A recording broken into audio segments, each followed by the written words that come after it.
Hello everyone. Today on Binky's Gaming Thoughts, I will conclude the Canticle of Shartan. Alright, so in the last video, Andraste and Shartan joined forces. So let's see what happens next. Shartan 10. The armies clash on Valyrian fields in Tevinter. At Shartan's word, the sky grew black with arrows.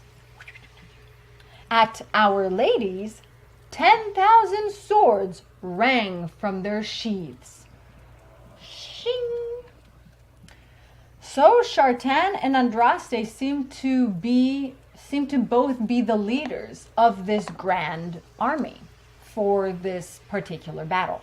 A great hymn rose over Valyrian fields, gladly proclaiming those who had been slaves were now free. The legion fell before them like wheat before the scythe.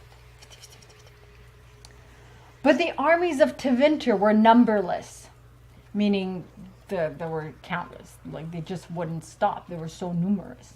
A sea of death which crashed upon the prophet and her army like waves. So there were so many that despite the countless deaths, and despite that Andraste's army was succeeding, more and more Vince kept coming to fight and attacking. The Vince army must have had an Energizer bunny somewhere.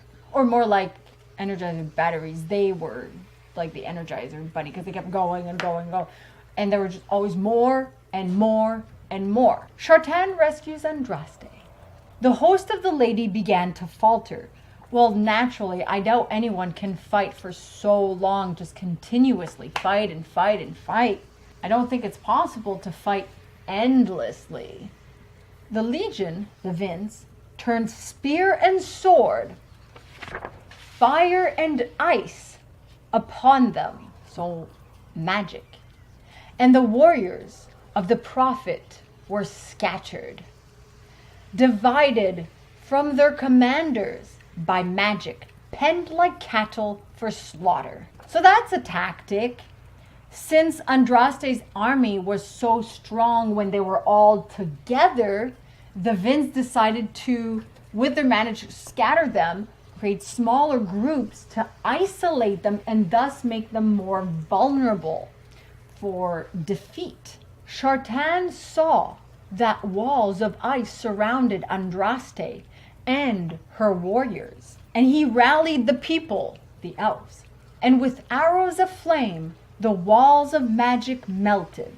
Well, yes, I would presume that that fire would melt ice. It only makes sense. And the prophet and her warriors were free. Yay! Andraste names Shartan her champion. And the prophet stood beside Shartan and shouted to her host, "Behold, our champion, also her savior." No clues yet whether they actually became lovers or not more clues about Shartan's background, but I assume that his act of saving her might be what could have ignited a passion between them, if those tales are true. It could have been the event that drew them together, or maybe they already sort of started to have feelings for each other, which is why he was so eager and quick to free her. And yeah. So, behold her champion, and gave to him the blade of her own mother from her own scabbard, Glandivalis, saying, "Take this, my champion, take that, take this. Take this, my champion, and free our people forever." And the prophet and the people struck down the mages of the legion and claimed the field together. So Andraste and her people, and Shartan and the elves, conquered against the Tevinters and took control of the Valyrian fields.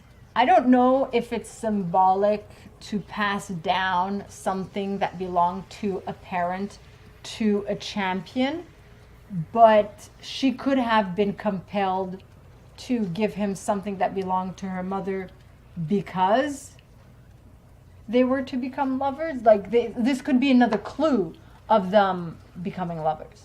And before them, empty, outstretched, lay the land which led to the gates of Minrathous. So, the next logical step after this victory is to go to Minrathous, the capital of Tevinter, and fight the Vince there. And as is their goal, free all the slaves. Other than freeing the slaves, do they want to seize control of Tevinter and take control of the country, or just free the slaves? And maybe show the Vince that they can no longer use them as slaves?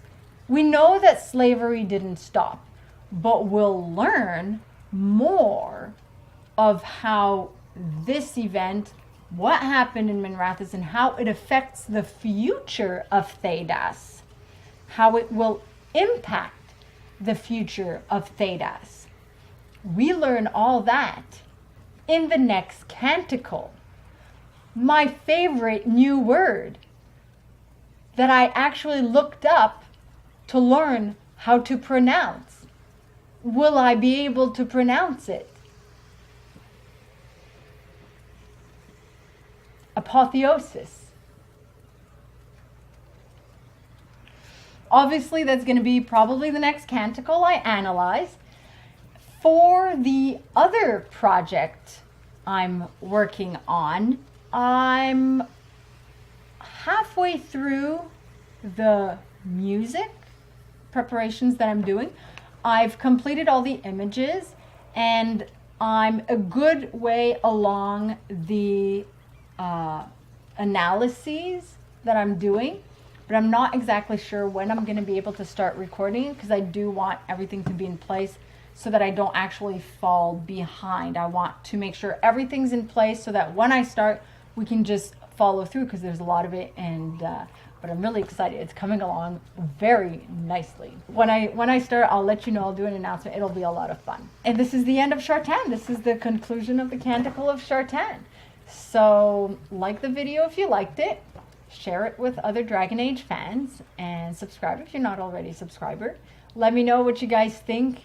If maybe you found clues that I hadn't found in this canticle, particularly of Shartan's background or actual identity. Do you think that these are little clues of Andraste and Shartan actually becoming lovers? We'll learn more in the Canticle of Apotheosis, and yeah, I'll see you all soon. Maseranas. Be sure to check out some of my other stuff, and remember to buy video games at a discounted price and support me at no additional cost to you. Just follow my G2A affiliate link. To learn more how that can help you as well, you can watch my full explanation video on that. Thanks for tuning in.